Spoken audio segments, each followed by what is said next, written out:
সাংবাদিকতার পরিচয়পত্র ও গাড়ির সামনে প্রেস স্টিকার লাগিয়ে অবাধে গাঁজা পাচারের ছক বেচতে দিল পুলিশ। আগরতলা থেকে বিহারে গাঁজা পাচারের পথে 208 নম্বর জাতীয় সড়কের কমলপুর দুর্গাচমনি নাকা পয়েন্টে বিপুল পরিমাণ গাঁজা সহ গ্রেপ্তার করা হয়েছে দুই যুবককে। ধৃতরা নিজেদের সাংবাদিক পরিচয় দিয়ে পার পাওয়ার চেষ্টা করলেও শেষ রক্ষা হয়নি।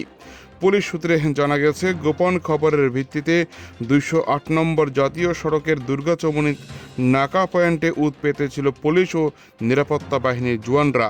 একটি সন্দেহভাজন গাড়ি নাকা পয়েন্টে আসতেই সেটিকে আটকানো হয়। গাড়িটির সামনে জল করছিল প্রেস স্টিকার এবং গাড়িতে থাকা দুই যুবকের গলায় ঝুলছিল সংবাদ মাধ্যমের পরিচয়পত্র, আইডি কার্ড। প্রাথমিক জিজ্ঞাসাবাদে যুবকরা নিজেদের সাংবাদিক বলে দাবি করে এবং পুলিশকে বিভ্রান্ত করার চেষ্টা করে, কিন্তু তাদের কথাবার্তা ও আচরণের সন্দেহ হয় পুলিশ গাড়িটিতে তল্লাশি শুরু করে। গাড়ির ভেতর তল্লাশি চালাতেই চক্ষু চড়ক গাছ পুলিশের। অভিনব কায়দায় লুকিয়ে রাখা বিপুল পরিমাণে গাঁজার প্যাকেট উদ্ধার হয় গাড়িটি থেকে। পুলিশ জানিয়েছে, গাঁজাগুলো আগরতলা থেকে সংগ্রহ করা হয়েছিল। প্রেসের পরিচয় ব্যবহার করে সমস্ত নাকা পয়েন্ট এড়িয়ে এগুলো বিহারে পাচারের উদ্দেশ্যে নিয়ে যাওয়া হচ্ছিল। গাড়ি ও বিপুল পরিমাণ গাঁজা সহ ভুয়ো প্রেস কার্ডগুলি বাজেয়াপ্ত করেছে পুলিশ। আইন শৃঙ্খলা রক্ষাকারী বাহিনীকে ফাঁকি দিতেই পাচারকারীরা ইদানিং প্রেস, পুলিশ বা জরুরি পরিষেবার ভুয়ো স্টিকার ব্যবহার করছে।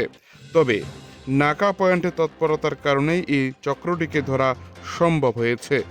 ধৃতদের বিরুদ্ধে নির্দিষ্ট ধারায় মামলা দায়ের করে তদন্ত শুরু হয়েছে। এই চক্রের পেছনে আর কারা জড়িত তা খতিয়ে দেখা হচ্ছে। এই ঘটনায় এলাকায় ব্যাপক চাঞ্চল্য ছড়িয়েছে।